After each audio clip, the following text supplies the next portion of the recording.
Please welcome CEO and founder of IndieFlix, Sheila Andreen.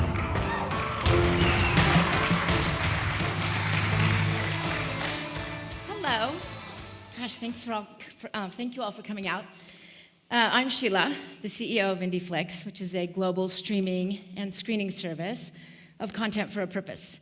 I'm also the founder of the IndieFlix Foundation, and sorry, I was running. Whew. And I'm an Emmy-nominated costume designer, even though I can't sew and I can't sketch.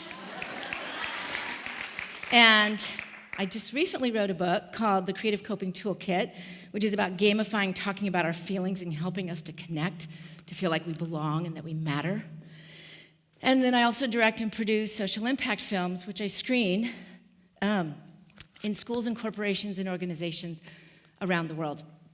Because I like to use film to open up conversations, to bring people together, to grow community, and to have a positive impact in the world. Because I love stories, I love people, and I love I just believe that film is the most powerful medium on the planet. A few years ago, a friend of mine, since she knew I did all these big community screenings, she said, "I need you to make a movie about mental health." And I said, "I'm not touching that. No way. It's heavy, it's depressing. Since we screen in schools, like 10 years old and up, nobody's going to want to watch a movie about mental health." And she said, "You really need to do this." And I said, no. And I also don't know anything about it, and I think it should be made by someone who's a professional. So she kept asking me, and I would see her once a week. And about a year in, I got a call one morning, it was January, and I learned that she died by suicide. And I remember looking out the window, and I thought, I'm going to make a movie about mental health, and I'm going to channel all of my grief into it. I don't know what it's going to look like, but it's going to be filled with resources and tools and hope. And I'm going to show you a little clip of that right now.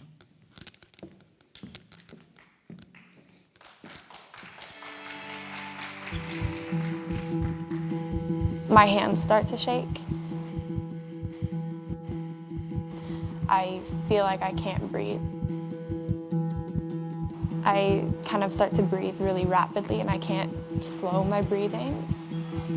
So then my body starts to think that there's no oxygen and that I'm dying. My vision gets pretty blurry and I can't think.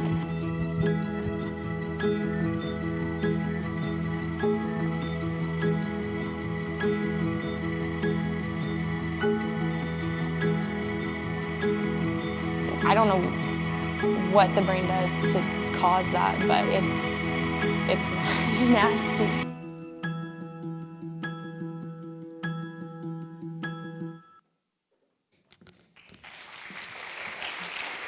Thank you. So what I learned making Angst is that we are social beings and we need each other.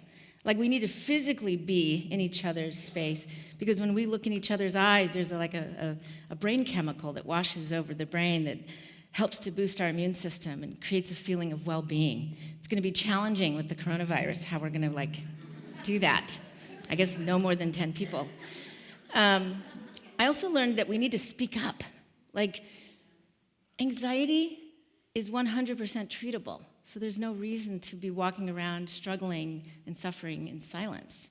I learned that I have social anxiety, and as a kid, and I didn't realize that I'm classic, I'm textbook, and I had come up with little hacks. Of course, I didn't tell anyone, because if they'd known, then they would really not like me. But these hacks actually are based, and there's some science behind it, they really work. So whether it's snapping, rhythmic snapping, which I did right before I came out here, or you can grab ice cubes, and that cold hits your palm, and it goes right to the brain, and it moves the energy from the amygdala to the prefrontal cortex where anxiety can't exist. And there's all these wonderful things that you can do, and they're free. And by talking is another way that helps us to relieve the anxiety. So we need to talk to each other more, not just this, and texting. I learned that, I'm going to do this here. I learned that people actually really wanted to see this movie. As much as I didn't want to make it, and I didn't think that anyone would want to watch it, Angst has had over 4,000 screenings in 69 countries.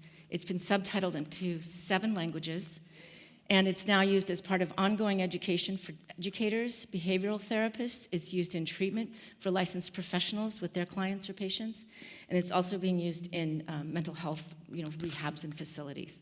So who would have thought? Thank you.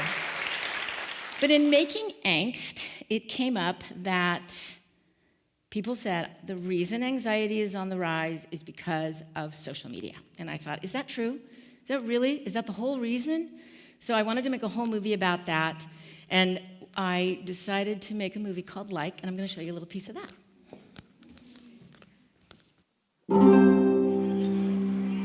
More than 2 billion people have smartphones today, and we're checking them about, on average, 150 times every day. What does the world look like where 2 billion people are checking our devices 150 times a day? I was 9 when I first got my phone. And I can remember being on a school trip and one of my friends scrolling through Instagram. I was like, what is that? And she was like, it's Instagram, I'll help you make one. I was like, sick. When I got my first phone, it was almost instant. The first thing I got was Facebook because everyone was on Facebook and I just really wanted to fit in. I take my phone with me to the bathroom and I connect my phone to my speaker, which I play music on. Go to school, the whole car ride, I'm on my phone. So when I'm on it late at night, I sometimes fall asleep on it and then they have to turn off all the lights and take it from me. In social media, you need to have some thick skin. I think I have an unhealthy relationship with my phone and social media. My parents say I'm a bit addicted to it. I use my phone too much. It's become a habit or like muscle memory. We want to have that recognition of people seeing everything we're doing, and we want to have those comments and the likes to reassure yourself that what you're doing is good. There's a lot of data that show that people get addicted to their phones because the same addiction centers light up as they would if you were using heroin.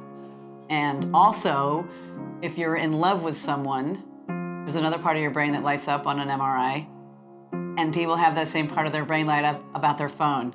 What? I love my phone. They do, if you look at the brain. Social media is never the thing that's evil. You create a caring community, then, well, social media will be caring as well.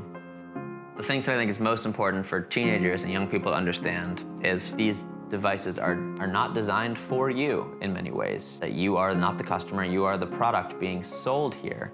And are you really using technology, or is technology using you?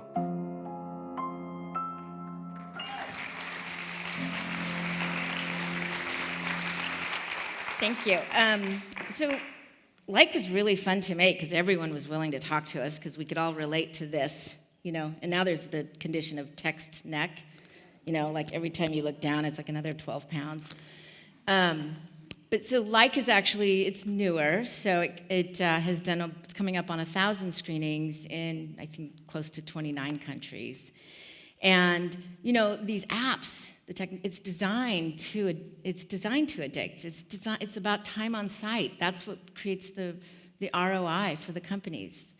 And, we have to recognize that, there's this brain science that says that every time there's a like or a comment or a follow, there's this like a dopamine response in the brain. And so you start to get addicted to it, and you want more and you want more, and suddenly you are measuring your self-worth based on a like or a follow or a comment, or no likes, no followers, no comments. Even Leah Pearlman, who's in the movie, who is one of the co-creators of the Facebook like button, she knew how the algorithm worked and how unreliable it was, and it affected her own self-esteem. So it's really all about balance. Again, all of these movies bring me back to learning that it's about balance, because technology is awesome. Social media can be used for such good things, but it's about us remembering that we have a voice, we have a choice, we can choose balance.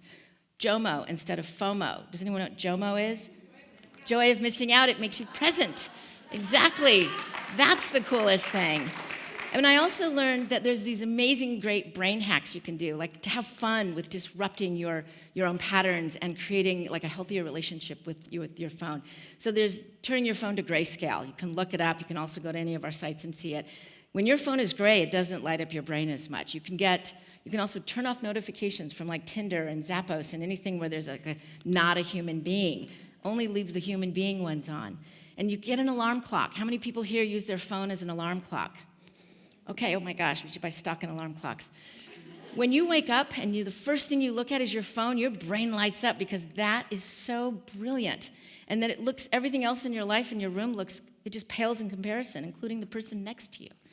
So when the first thing you look at is your phone and you're not feeling your feelings and thinking your thoughts and deciding what your day is going to be, placing your order for the day, you're just caught up in all the things that happened yesterday. So I suggest you get an alarm clock. It really is powerful. But in making it came up, why are people so mean online? Why are we mean to each other online when we would never do that in person? What's going on? And it's not just kids, it's everybody.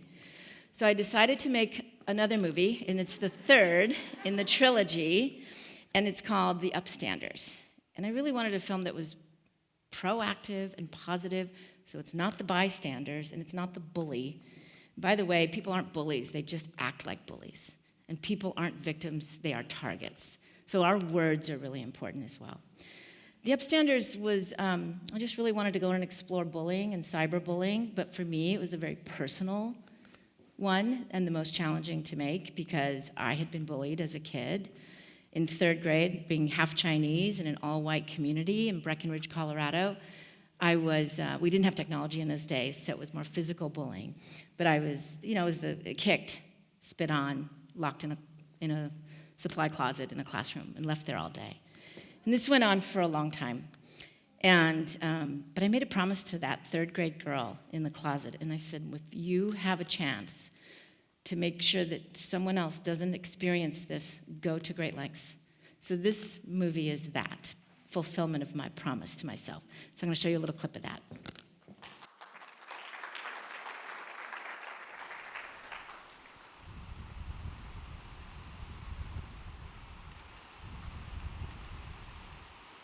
It started through an Instagram hate account. Why does your hair look like that? Why do you have buck teeth? Calling him an ape. They were saying, let's put him 6 feet under. She's ugly, she's mean, she has no soul. She shouldn't be here, she has no role. They were like chanting on her to punch me in the face. It was really hurtful. It made me feel bad about myself, like I was doing something wrong. The definition of bullying typically takes on 3 different criteria. One is a power differential, one is repeated negative acts, and the third is an intent to harm. And it didn't matter that I talked the same way they did, I took the same classes, I grew up in the same place, I wore the same brand clothes. I was the same as it could possibly be.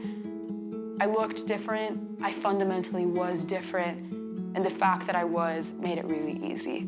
Within the past couple years, it was the group of seniors, older individuals, were consistently reported to be the loneliest cohort of people. It's shifted for the first time ever. The loneliest cohort of people are now 25 and under.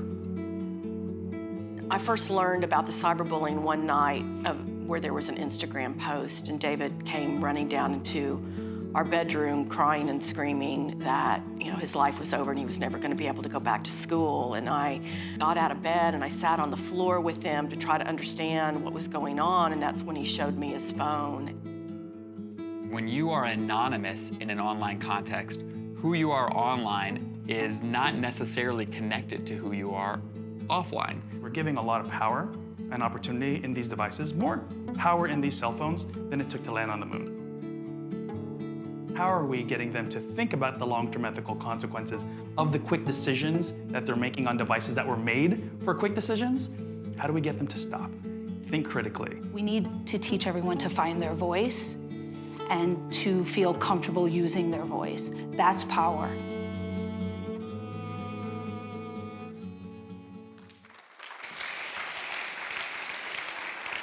So, thank you. I learned so much making this movie. I learned that we need to pause. I think that's the biggest thing I learned. We are moving so fast, and we are so used to moving so fast and getting information fast and quick results. And it's taxing our bodies, and so we need to pause. And I also learned that there was a Cigna study, I think it was last year, and the loneliest cohort on the planet for the first time ever is ages 25 and under.